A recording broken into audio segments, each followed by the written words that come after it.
Good morning. Um, Apparently, some of the stuff that I do goes live on YouTube right away. Okay, so it's Thursday, July 23rd, and it is so smoky out here. I know it's all over the prairies, all over North America, but this is getting really ridiculous. Even if you have a little bit of rain, it clears up for a bit, but then it's still in the air, it's in the atmosphere. So I I have asthma. I've had it most of my childhood. Now people say, don't tell everybody what your life. Well, I'm saying this because a lot of people, especially when it's smoky like this, they're getting really tired, and I'm saying that's your lungs. This is having an impact on everybody's breathing. And if people don't have inhalers, then I say just drink strong black coffee. Relax, have a sip of coffee. Don't rush. If you're rushing off to work, don't rush. Just take things easy. Don't get stressed out because it affects your breathing. And then that has pressure on your heart. So, anyway, that's my 2 cents for the day. The other day, too, I received email. But the thing that's disturbing about this email, that most of the people who will listen to my YouTube, who come from Tsuut'ina Nation, who are nation members, like I got an email, which to me is very surprising, because during the past 20 years, I received very few correspondence from people on my blog. So it's surprising to me that people, like I use the example when I went to Las Vegas. It was surprising to me that people had been reading my blog, because like usually if somebody's reading your blog, you'll get some attention, they'll email you or something. But that's not always the case. Like, people listen. And so if you're going through my YouTube and you see a comment about a leadership in my community, take it for what it is. 20 years I had people in a certain, like I'm saying, the people who did reach out to me, some of them, like, I just didn't seem credible. And so you have to take things with a grain of salt, especially when we grow up in a community where there's so much lateral violence, misogyny, uh, gaslighting, Machiavellian attitudes. I mean, I'm saying all these big words, and if you're listening, and you have some story or narrative that you want to relate to me, and you put it out on my social media, I'm not taking it down, because it's an example of like how people use their voice, and it's a reflection on their psychological makeup. So for me, when any female, like when I read the emails, and I either chose to engage, or I'll say something and they don't respond because, like, it's just, I don't know, they get upset or whatever because they're not getting the attention they want from me. So I'm not using my podcast as a platform for any of the discussions this anonymous person dished out to me, only because I'm so familiar with people who have been discrediting me my whole life, and yet I'm not in public office. I'm not in. I haven't been employed on the nation for good reason. Just the lateral violence, especially when you're not part of the community, in the sense of, like, I left, and also that I'm female. Like, I've gone into quite a lengthy discussion of the trials that I've gone through in terms of lateral violence throughout my whole life. Like starting the first daycare center just so I could have a place to stay in the basement after it was renovated. That didn't click with the male, with misogyny and leadership. And then 24, I helped with my mother was an alcohol counselor, helped her establish the first detox treatment center renovations. All the money came in, and again, I requested if I could stay in the basement to look after the place, because I helped bring in the money. And again, leadership said no. And and I want to put it this way too. There were serial rapists within my community who got away for decades and had sexually assaulted quite a few women, like over 10 women older than me. So when I was assaulted by these two individuals, it was quite clear that leadership who were related to these individuals wanted to quiet me. So at 24, let's see, that would be, 62, 72 in the 70s. Uh, no, yeah, it has to be in the 70s, early 70s. They put a policy out there that any single indigenous woman who was from Sutina could not apply for a house if she didn't have children. So that meant that any single female Sutina, not male, Sutina female, could not apply for a house until she was over the age of 55, after childbearing years. And yet, the Indian Act, what the hell? What was it, in the 70s as well? They finally got the human rights, I think it was the United Nations or somebody said the Indian Act is discriminatory to women, indigenous women. Like hundreds of years, indigenous women have had to face lateral violence. And so I'm not making excuses for the lady who sent me an email. I'm just saying that there has to be clarity in what you do, especially when it comes to reporting sexual assaults. And my hat's off to you or anybody who tries and wants some justice. But the reality of it is like I'll say, for example, with Nathan Chasing Horse, I'm not the victim. I was warning people that what he was doing in victimizing girls, teenagers. Now, my reality that he's sentenced for life and that it wasn't just girls, it was children as well, which to me is horrific. It's horrific. I mean, it takes a long time for me to process these things because, I spent so much time thinking it was just teenage girls. Now, again, too, the word grooming is a real, like even in court, I think the first case with Nathan Chasing Horse, and even the lawyer during the trial had said he didn't want to use the word grooming. The first time I've ever seen grooming was in 76. I was in Utah, living in Utah, and I was amongst, I was young, and I was around a lot of other Native American girls. And the National Congress of Native American people were having their Congress, they're called Congress, and they were having their National Congress convention in Salt Lake City. So for the whole week, all the girls, the co-eds, the Native American girls, went up there to volunteer, to sit at desks and register and help the leadership from all over the United States. So you got to understand too, the United States was what is it, 200 years old in 1976. I mean, Canada, we didn't even we're such a new country, but anyway, speaking of rights and spiritual and it was illegal to even have sweats or Sundance in the 70s. But these young women went and helped, and for the whole week, it was just grooming. For lack of better words, it was appalling that you had doctors, lawyers, Indian chiefs, just grooming these girls, and taking them out to eat, seducing them, all that. And the young women, as naive as they were, they had an objective. So, to help and even to get some notoriety that they knew somebody famous, somebody educated, it's like today with social media and all these celebrities, just people with money, people gravitate towards them because associating with somebody in that position of power gives them a little bit of credibility, even if you're not educated and don't have critical thinking skills.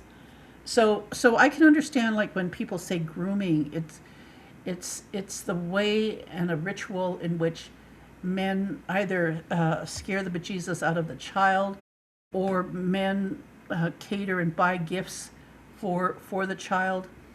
That's one of the red flags when it came to one of my nieces.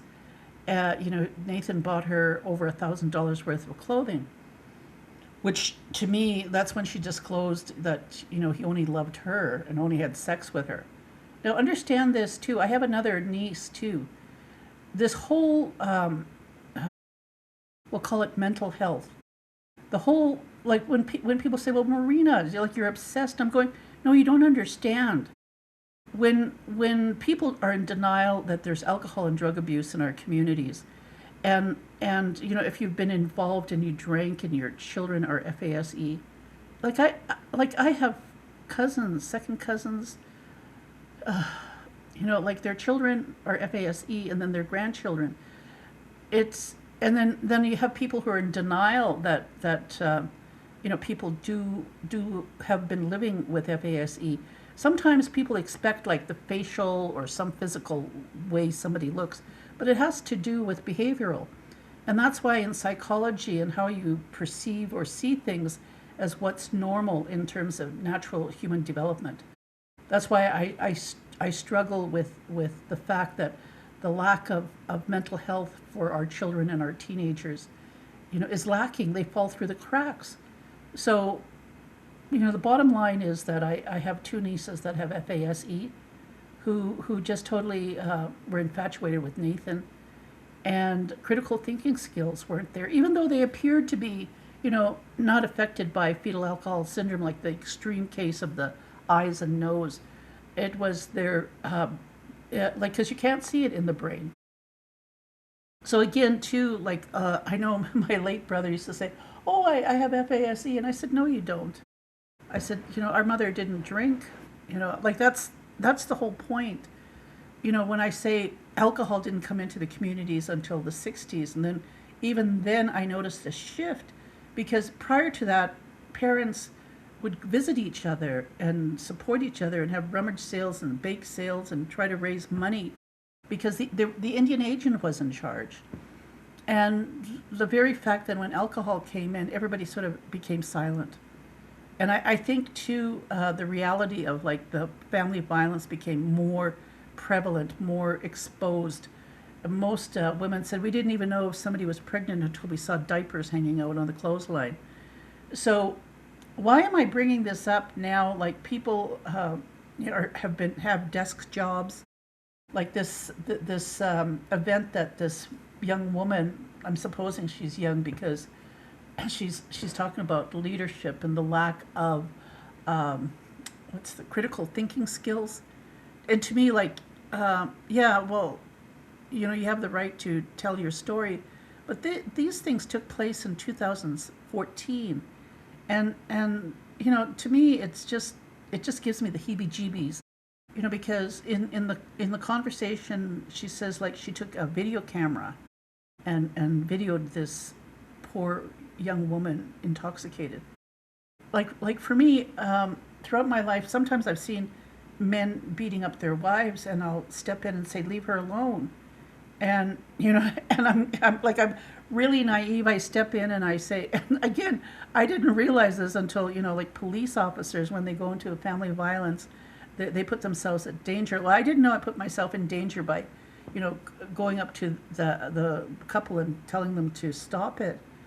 And the woman turned on me, defended her partner for beating the bejesus out of her, and I was shocked. I was just totally shocked. So again, when people try to expose somebody by videotaping them, and they take it to the tribal police just because they're videotaping a person intoxicated. See, there's as human beings, we have the right to say no. And see, the other day during the Calgary Stampede, in a parking lot, there was a young indigenous man who appeared to be overdosing. He had all his drug paraphernalia out there, and it was hot. He wanted a bottle of water. My friends were with me. They gave the bottle of water to him, called the ambulance. The fire department came, the ambulance came. As soon as he heard the siren, he just snapped out of it, because he looked like he was going to overdose. And I didn't have any of that Narcan with me. So anyway, the all these EMS and fire people came to him, and they said, "Do you need any help?" And he says, "No." Just based on that, just based on how intoxicated with drugs and drugs, they left, and they told my friends, "We can't do anything because he refuses help." So like that's, and I'm going, yeah, that's why, like, usually when you have Narcan and you spray it up their nose, it's because they're unconscious. They can't give any consent or deny help. And that's just the way it is when it comes to human nature. You know, when you drink alcohol and drugs, they say what alcohol has its own spirit, in the sense of um, um, like how you think and how you behave. I mean, life's hard enough interacting with another human being, especially when you're a sexual human being. Um, and again, too, you know that once you like, I don't know, some people don't really talk about healthy human sexuality, but the reality of it is that, some people will look and say, "Oh, it's a disgruntled marriage. He didn't really do all this. He didn't really groom her since she was a child. She did consent to have sex with him, lived with him for decades, and now she's a scorned woman." I mean, the defense and the way the justice system is set up, it's and the lawyers say we don't want to use the word grooming because it's sort of like avant-garde, in the sense that, people go to parties and they have, all like no holds barred parties. I mean, it's sort of part of the system of being human and ritual abuse, because you look at that guy, that 71-year-old senator, and his relationships, and there's, I forget what's and again, pardon me for being so naive, because I'm an elder, but I didn't know what pegging was. And so apparently, the way, again, I'm not even a male too, so I don't understand the whole sexuality of men to men, and the need for men to be submissive, like to experience what it's like to be a female in a submissive role. That being said, like, there's so much dynamics to human sexuality that, you have to really put all your ducks in a row, especially when it comes to people who groom, who human traffic, and even the fact that 70% of the people who traffic are female. So yes, of course, I'm going to be skeptical when a female puts a comment on my when I do my podcast, because as hard as the reality is, no older woman who reads this will say, "Oh my goodness." No woman would say that. They'll just say, "No, she's lying." I mean, credibility here. Even like, that's in 2014, it's 2026. Like, that's 12 years of even to the point where, I don't know what year it was that somebody wrote on a whiteboard in a public place, accusing leadership of this, having a party in the United States because the leadership went there. And again, it's no biggie, because I saw that in 1976. I saw all these, like, doctors, lawyers, Indian chiefs, like, educated men, just, whining and dining young women in their 20s. And, the young women, you can't just go and say, "Don't have sex with that guy. He's married," or "He's, only in town for a short bit." Like, it's none of your business, because, they're adults. So that's why, like, when it comes to how people see things, and why they're interpreting things the way they do, like, for me, it like my older female friends were going, like, so many people have said so many things about us as women, like even like for my reputation, and it's all hearsay, discrediting me, lateral violence. Like leadership, they take on this role and they are going to be criticized. And for Indigenous women, in terms of how we treat each other, is horrific. And so when I do my podcast and I'll get an email. Like I said, for the past 20 years, I got certain emails that were similar to what this lady posted on my YouTube channel. And so it's not uncommon for people to want to write on somebody's social media platform to get attention.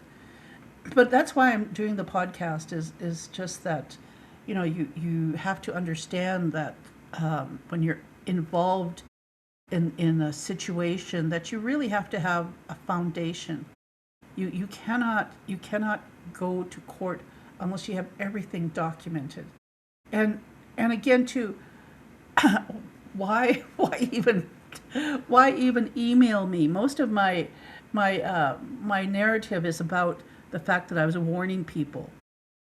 I was warning people, and I'd give them, like, if they text me, I'd give them some suggestions, and whether or not they took it, like that was in their hands. But I wasn't there discrediting, in the sense of going to Nathan Chasing Horse's followers and saying, charge him. I didn't do that. I like at my podcast, you read my podcast, or not even my podcast, my blog, there's no time that I would advise anybody to take somebody to court just based on hearsay. So the fact that it's taken 12 years and this person is still wanting to discredit leadership and attack leadership makes me wonder just how much healing this individual needs. Because when it took me decades to take these serial rapists to court. One of them had died at 27, and the other, he still lives in our community, and his family still, the families of the serial rapists still, are in positions of power, and they groom. That's why I say, in the grooming process, a lot of our band funds are being used, and a lot of people justify the grooming money as like, oh no, this is my job. But the reality of it, there's accountability, the fiduciary obligation of leadership. And that's why it's important to have critical thinking skills, because when you're involved in it, like if you want justice and it's you that are the victim, then what is it that you're reflecting on? What is it that you created in your character that has kept you prisoner? So that's why in having women say, have a narrative of how they've been abused is important. It's vital, because it gives you a reflection on your own life, your own behavior. And so for me as an elder, I say no. When I presented star blankets to the two ladies who had known Nathan most of their lives, it was to validate to them that the one young woman was young. She was sexually assaulted when she was 18, and she knew Nathan when she was 3 years old. Like that relationship, all those decades, and the fact that she had the courage to file the complaint 14 years ago, and nothing was done, and she kept by her guns in terms of the legal system, and finally got her day in court. So gifting her and is a validation, and saying this gift here represents the courage that you mustered up. Like imagine decades. That's why I say healing just doesn't take overnight, and it's a process that you as an individual who are the victim take it upon yourself to deal with. And the fact is, like, after you do it, you'll say, why didn't I do it earlier? So that's part of why I do my podcast. Is I'm an elder now. Whatever behavior I have in terms of lateral violence, like misogyny, gaslighting, manipulation, those things that I have as a human being, have I eliminated those? Have I eliminated those self-defeating behaviors? Because those behaviors I adopted in me to survive as a victim.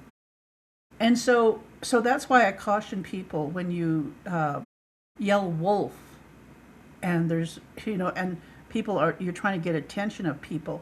There's only so many times you can yell wolf. And the way things are today in terms of support systems, I try and I say in my community, and for this young, I'm assuming she's young, because again, she was traveling with leadership in 2014. So she has been in administrative positions, obviously, for 12 years. I say, who are your friends here in Sutina? Who are your female friends?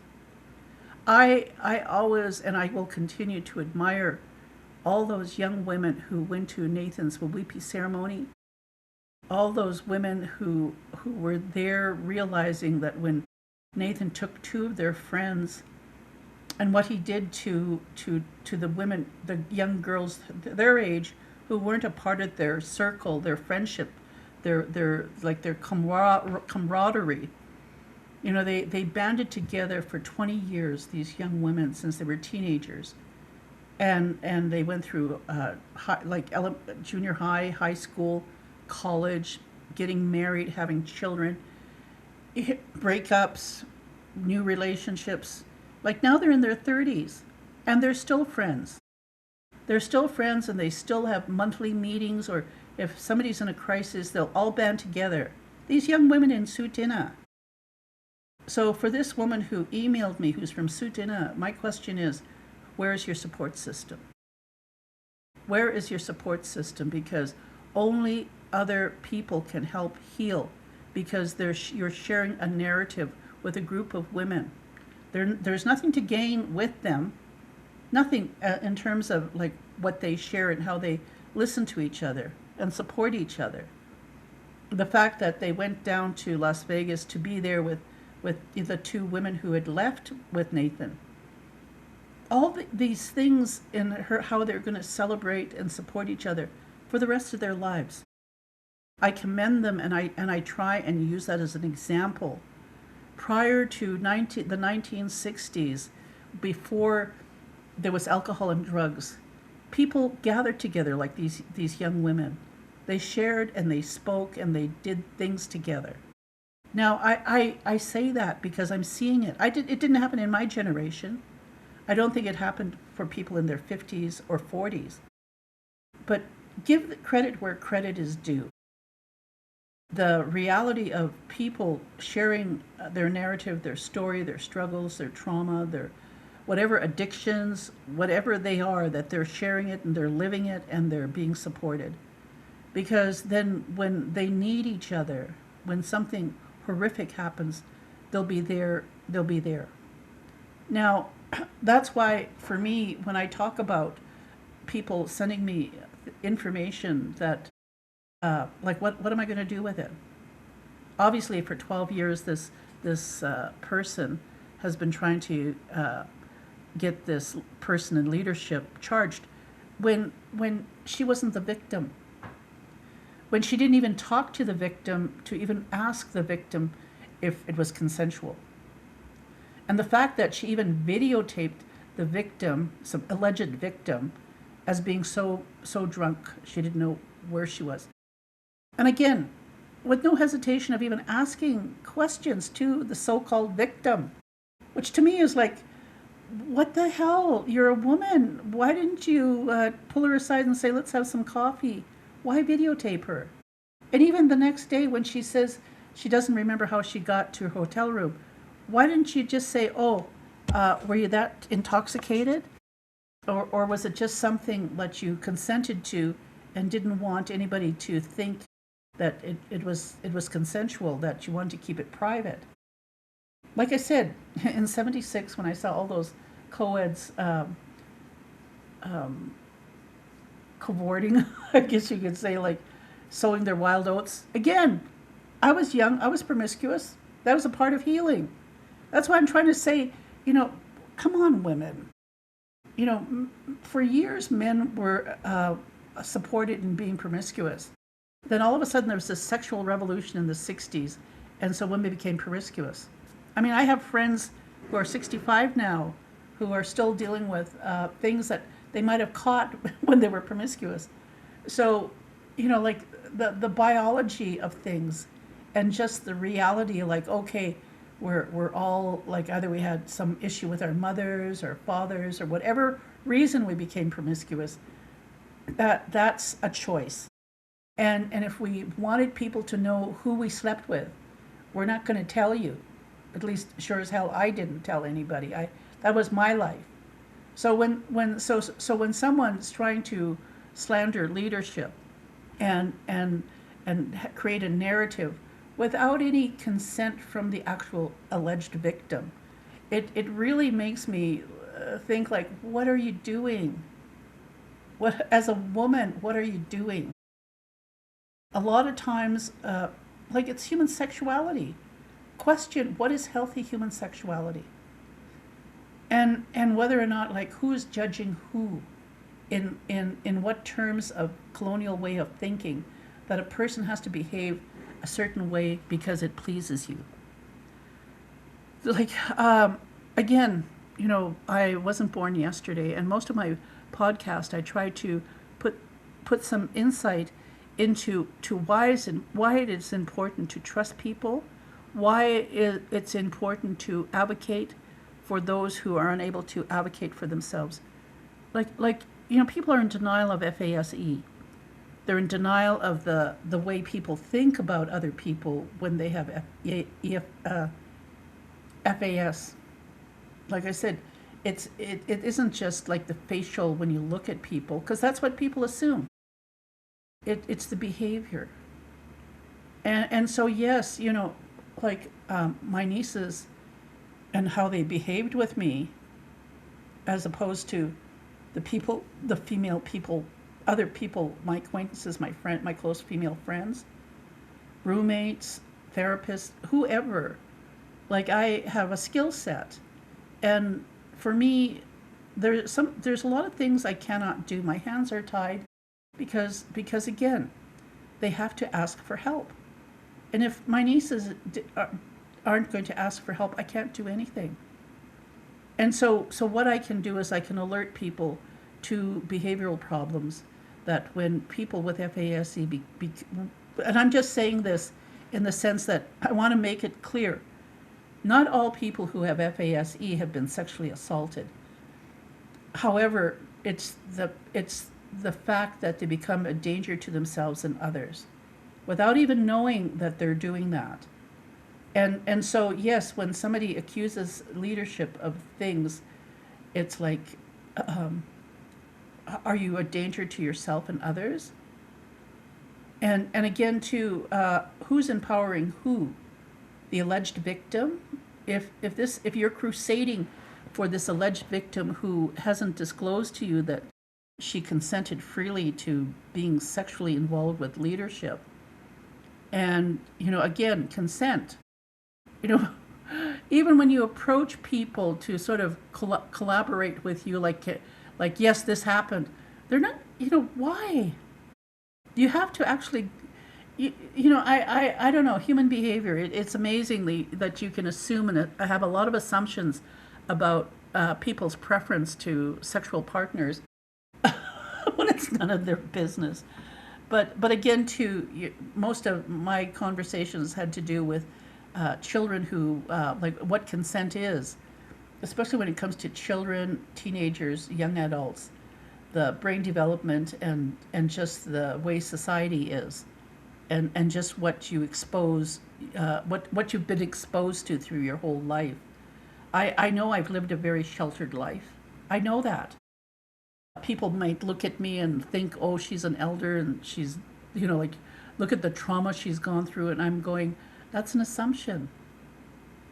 My white friends, like the upper middle class, just Machiavellian mother, just, some women shouldn't have even been mothers. And the fact that, like, my upbringing as an indigenous child in poverty was a lot better in terms of mental health and brain development than my white friend who lived in upper middle class. So those things you really have to take stock in. And the fact that the majority of indigenous women throughout Canada are the very backbones of our First Nations, Inuit, and Métis communities. Now, how did we get that strong and that powerful? It sure wasn't, trying to persecute somebody for a sexual choice. And even then, too, it's up to the victim to have the courage to do it. It's up to the victim to find support systems and a safe place to gather up the courage and fight strategically, critical thinking. It's important, and it may take a decade, it may take 2 decades. In my case, it took 2 decades. It's not easy. It's not easy, especially when you think, I was sexually active. It's just another sexual, partner, but it isn't. Especially when you're forced against your will and you say no. It has a deep psychological impact on you. And if that happened to you as a child and under the age of 10, because you're unaware of consent. And again, that's a different psychology. That's a different makeup. It's the same thing, when you're a teenager and this happens to you. Again, different parts of brain development. It's amazing how I don't want to use the word resilient because it isn't. But it's amazing the amount of the environment plays on individuals. And when you grow up in an environment where there's misogyny, lateral violence, women pitting each other against each other to get up and look as if you're like Einstein or some doctor, something at the expense of other women. And it's not just Indigenous women, it's all women because of patriarchy. And there is a slight shift from the time that I was in my late teens and early 20s. I do see it. I do see that. But at the same time, too, because of fascism on the rise, the likelihood, if you are not able to understand what I'm saying about critical thinking skills, as a female, all these rights could be taken away from you, from us. So, as much as you want to look and behave as a savior of this person that allegedly had been sexually assaulted in 2014, again, where is she? Like if you're listening to my podcast, I don't know, Daryl or Marie or other people who listen, who I know listen. I mean, doesn't it make you think? What is the purpose if the victim, alleged victim, hasn't reported anything to the tribal police?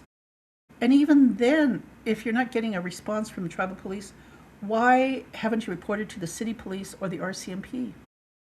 There's more legal jurisdiction even to validate the report of sexual assault. That's why with my podcast and your First Nations, and maybe you don't have a good policing system, but you have somebody who's either been there as security. You report it there, and then you report it to any authority that's willing to just take the report. See, the whole point is you have to really say, I want to report it.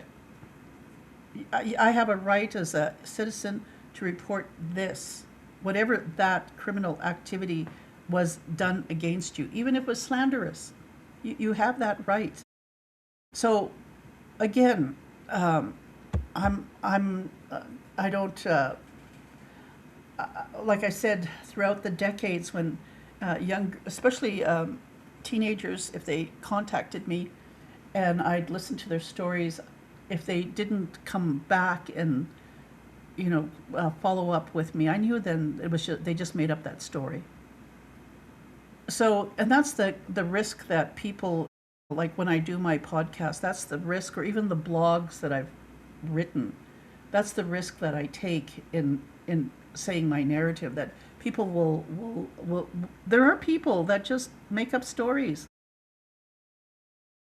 I was talking to my friend yesterday, and she's been in politics her entire life. Like, really, I knew her when I was 19, and just the amount of work she's done for the advocacy of Indigenous women is amazing. It's outstanding, and the fact that she has so many Indigenous men throughout Canada who praise her. So we were talking, and she was telling me about her friend from the Northwest Territories who came in to see her, and he says, Marina, he just held my shoulders, looked me straight in the eye, and she says, he just told her, don't ever let anybody think less of you. He just told her how much he admired her work and that to keep it up. And I said to her, yes, it's important for people, especially Indigenous men, to see us Indigenous women.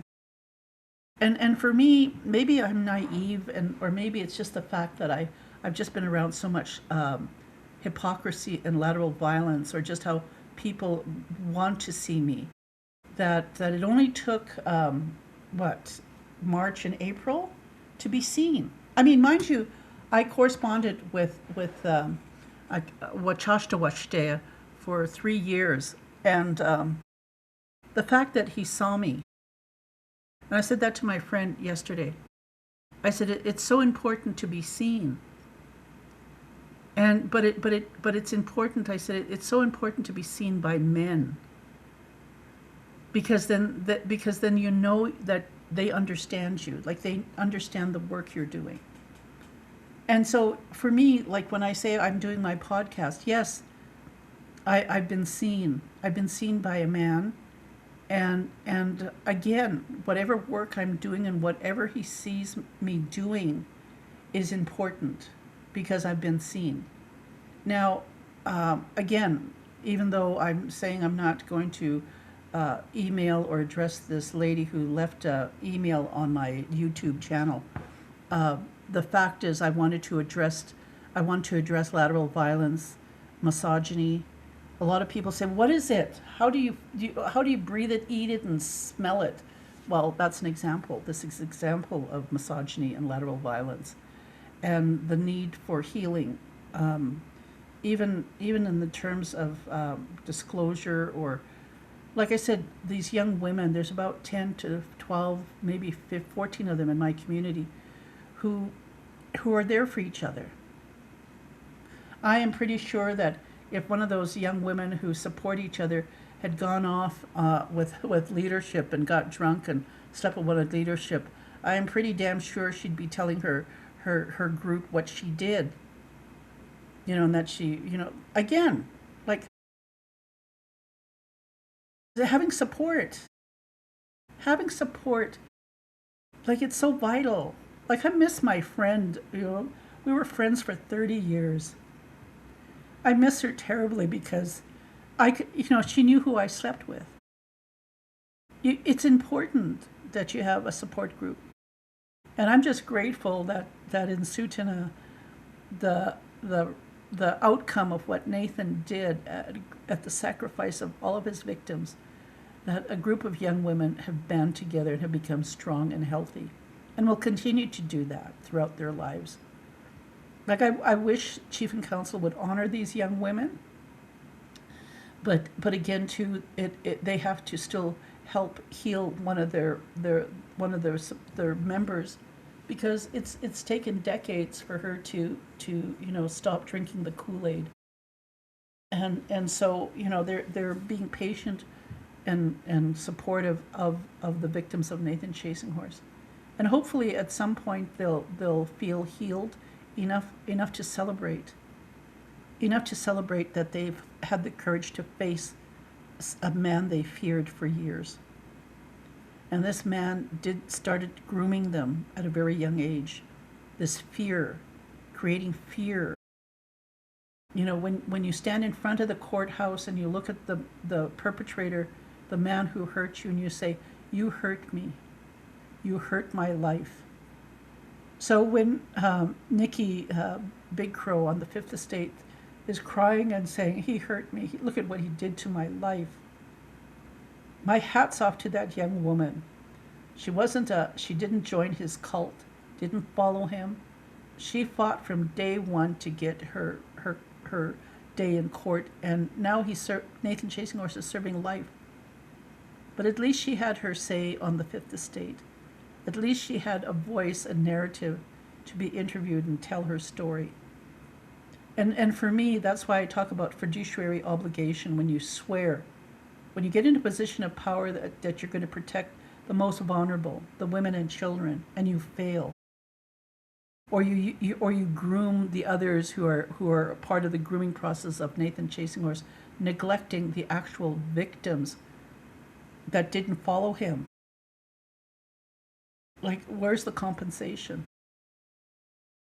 Where is the validation that you dropped that stick, you dropped it, you that oath you took, you didn't fulfill it.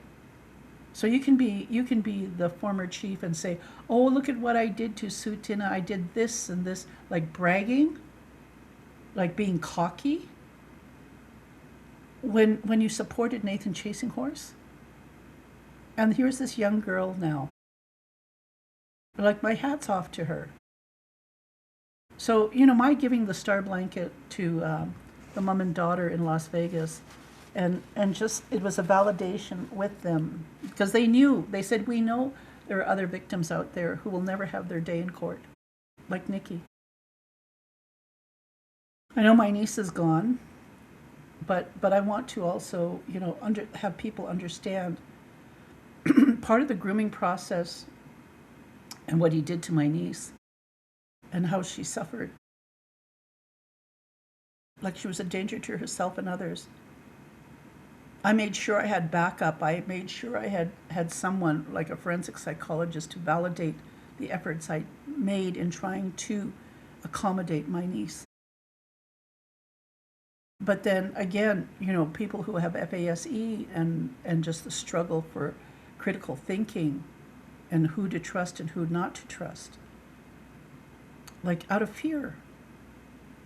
So that's why, people say, oh, there's no such thing as FAS E. Look, I don't see it out here. No, it's there. It's there in behavior. So even though people look at me and they wonder, like, what's my background about? What's my strength? Well, I try and do this in my podcast to let people know. So many grandmas, so many indigenous women look after their adult children and their grandchildren. And some of them have the courage to admit that their children are FAS E and their grandchildren. And what can we do? We have battle fatigue looking after them. So again, too, at what point and at what place do indigenous women have in the public when it comes to like AFN, like at a national level? What is it that indigenous men can do to actually bear witness and say, yes, I see you? So yes, my friend yesterday, when she said her Inuit friend just grabbed her and looked straight her in the eye, and I told her, yes, he saw you, he sees you. I said, it's important for a woman to have a man see her. Now, for other women out there who want to try and say, like, oh, I'm doing justice, when basically, is it really justice? If you haven't had the courage to even talk to the alleged victim, or even to understand what it is to be of support of somebody who has been a victim of sexual assault. Like I said, my friend, I was friends with her for 30 years. She married into Sutina, a very violent man, very violent, very powerful in terms of politics, was a banned counselor, never was charged with any human trafficking. Even the threat of trying to kill his sons with a pistol, doing Russian roulette when he's drunk. My friend, I was there, listening to her stories, listening to her narrative, and then she was there for me. Like, even right now, if she were alive, I could phone her up and say, let's go out for lunch. She'd say, okay, and we'd meet. Like, I miss her. I miss her terribly. That's what friends, female friends are.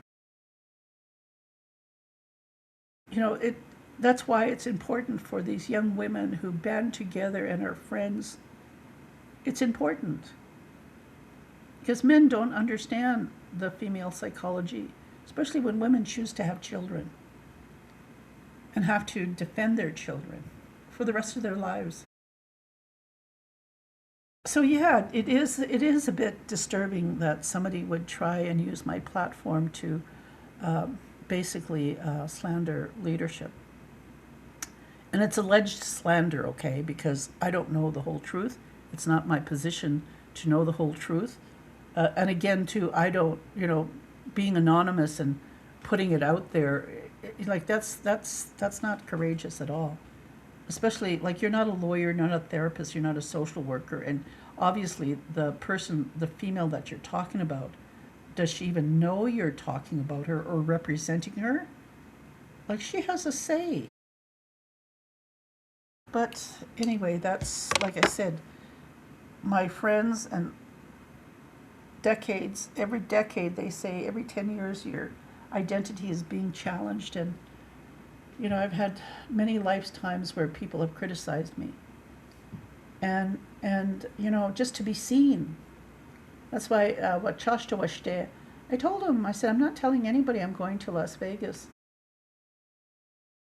I didn't understand it was, like I said, it's my private life. And the fact that I didn't want to share the fact that he saw who I was. And again, in human relationships, there's always the tendency to, have feelings for someone who sees you. That's just part of the human condition. Throughout my life, I've met so many men like Wachashta Washte. The only difference is, I think because of the work I've done for myself and hopefully helping other people through my blog or my podcast, that my evolution has changed. How I perceive myself and how I see other women has changed. And so hopefully, if you're listening and I sort of hit a nerve because you've gone through this yourself as an Indigenous woman, then at least I'm making some effort or some headway into educating people about the importance of taking care of our mental health. I'll use an example too, just recently, and I'll use an example in terms of our central nervous system. I'm like we all live with it, our central nervous system. However, have we stood back and said, okay, is this behavior, how is it affecting my central nervous system? So we'll use an example of addiction, say casino, and we'll use another. Okay, so the human brain, the behavior is this individual is addicted to casino, also addicted to pornography, also addicted to fast foods. How are these three addictions related to the individual's central nervous system? Well, they say if you give up gambling, you give up watching porn, and you give up going to fast foods and start eating healthy, realizing that sex, actual physical intimacy with another human being is better than watching porn. And you look at like, why am I gambling when that's hard-earned money, and the realities of I'm not hurting anybody but myself. Like, why disassociate yourself from reality? So once you and I'm using this as an analogy because this is part of the central nervous system and how we sort of neglect our mental health or our central nervous system. So when and Indigenous people, like when I talk to my white friends and for example, when I was at university, on my fourth year, we're having a discussion, and I asked my peers, how many people have died during the 4 years you've been to university? Rare case, somebody says 2. And I said, do you know how many people I've known directly and indirectly who've died during the 4 years? I said 50. Now, when anybody has passed away in my family, all of a sudden, my body heats up and I start having a headache. So the other day, one of our childhood friends passed away, and one of the relatives went and to console the siblings, who are all elderly, and some are young too, in their 40s, and even younger, like, because it affected the entire generations. And she said I went there and I gave them a hug, and she says their bodies were just hot. I said, yeah, that's their central nervous system. That's how human beings are. I said, so that's why, when we're faced with so much tragedy and death in our communities, it's important to look after our mental health, like our addictions, like gambling, pornography, and fast foods. Because at any time somebody could leave us. And so how is our the thoughts, or the actions that our thoughts create in terms of our central nervous system, how does that affect us in our longevity? I said the reality of it is, and I'm using the extreme examples, so if it triggers you, I don't mean to trigger you, but in human trafficking, they'll take the child and they'll have sex with the child all day for 4 days, continuous. Understand this, no. 60% or 60 or 70% of human traffickers are female. The other 30-40% are male, have control over the female. They prepare the child for prostitution. So they get the child's body ready to have more sexual partners in a day, and so that's why they constantly have sex, make sure that they're locked up in a room, and they ritualistically have rape her throughout the 4 days. Now, even in Nathan Chasing Horse's testimony with his victims, they disclose this type of grooming, this type of preparing the individual for trafficking. So what happens after 4 days or the 5th day? The body heats up from day one. Constant trigger of the central nervous system of the human body. The body heats up, and so in order to see if the child's body is ready for sexual activity, for trafficking, they let them rest. They let them rest, I think, on the 5th day or 6th day, because their body temperature is so extreme. And during that cooling off period for 24 hours, the body, hopefully the central nervous system finds balance, and the body temperature will come to normal. It's like in the grieving process, when you're shocked that somebody you love passed away and you'll no longer see them. Your central nervous system just ignites, and your body temperature rises, and you start having headaches, migraine headaches, and just things that your central nervous system, you don't even know unconsciously, is triggered. So when they let these children rest, a lot of times they die because their bodies cannot regulate, their central nervous system cannot regulate their body temperature. And the ones whose body temperature comes back to normal, they're ready to be trafficked. They're ready to have so many sexual partners. So that's an extreme example of the central nervous system. That's a mild example, like for, I mean, I'm giving a mild example when it comes to preparing when somebody's going to pass. Our central nervous system and how we treat ourselves. How my late mother used to say, "Love yourself." It's important to love ourselves because somebody's depending on us. Someone's depending on us. And this morning I called my cousin in Manitoba. She says, my alarm went off, but I shut it off. She says, thanks for calling me. And she says, I'm so tired, Marina. I said, yes, the smoke in the air is bad. I said, drink some coffee, strong coffee, no sugar, no cream, just black coffee. Sit down, relax before you get ready to go to work. And don't rush to go to work. Have a coffee.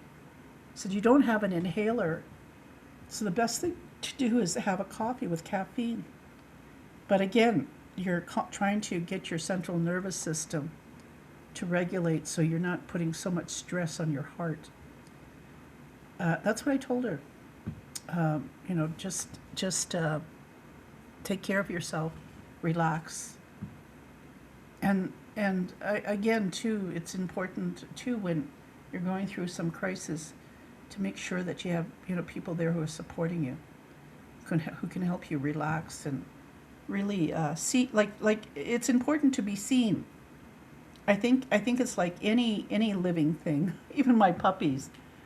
They it's important to be seen, because once you're seen, all of a sudden your central nervous system just calms down.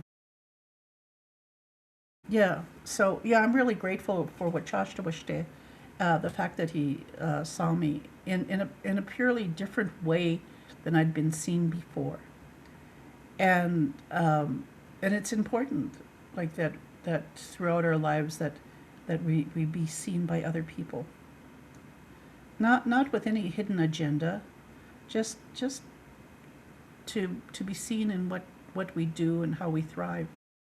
So my cousin thanked me for calling her, and I just said, the smoke is getting the best of us. So, take it easy. I think there's over 1,000 people that went into the emergency because of the heat. It's supposed to cool down today, but I can't even see, I can look across the field, but I can't, the smoke is so thick. I've got air conditioning, humidifier, and an air purifier. So those are the things that I've invested in over the years. But anyway, stay healthy, take care of yourselves, and be mindful. Be mindful of what you assume, and how you assume what people do and why people do what they do. So for me, most of the podcast, what I talk about is my family. And like I said, I think part of it too is to have people understand, no matter how educated an individual family is, when it comes to a crisis, it's other people from other families who come in that help heal. When you don't have that, when there's so much alcohol and drugs, and people try to just oppress or suppress things, they're not there when their neighbors need them. So that's an important factor too. So again, I saw that when I was a child. I saw people there being for people, and I know leadership is trying to do this for us. But we need to really have some critical thinking skills, especially when people are being targeted. People like I can't even comprehend why anybody would run for politics. Just the lateral violence and the hate spewed out there. But yet, there are people who support them. And hopefully all this stuff with this lawsuit and all this stuff that our young people are engaging with, to make sure 7 generations of our people are going to be looked after. So anyway, that's my 2 cents. If you're listening in, I'm grateful that you're listening. I hope, and like I said, it's important for women to just be there for each other. And even if you can't be, and you know that that person's not ready to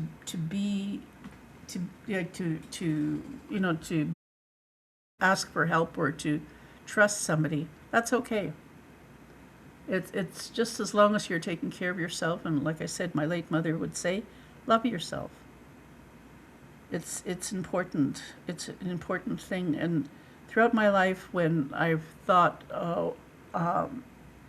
so and so needs help, I think outside forces say, well, have you taken care of yourself? Have you looked after your mental health? Because you can't help anybody if you yourself are not well. And like my friend said, she says there's so many people who've dried out, who don't drink and drug, who live what they call they're dry drunks, like they're like it's just the mentality of like how powerful years and years of thinking a certain way takes a toll on us. So most of what I try to do is I'm saying, look, it took me 20 years. And then look, it took me another 20 years of just talking about uh, trafficking. In a sense, I didn't even know it was trafficking. Or even what grooming was in my, in my early, like in the 70s. So a lot of these things are still going to be around. They're around every day of our lives. But it's how we choose to handle it and who we choose to trust with our stories. Okay, I'm going to sign off now and finish up my coffee and make myself some breakfast because it's 8:30 Mountain Standard Time in Alberta, in Canada, in North America. What else can I say? Have a good day from wherever part of the world you are.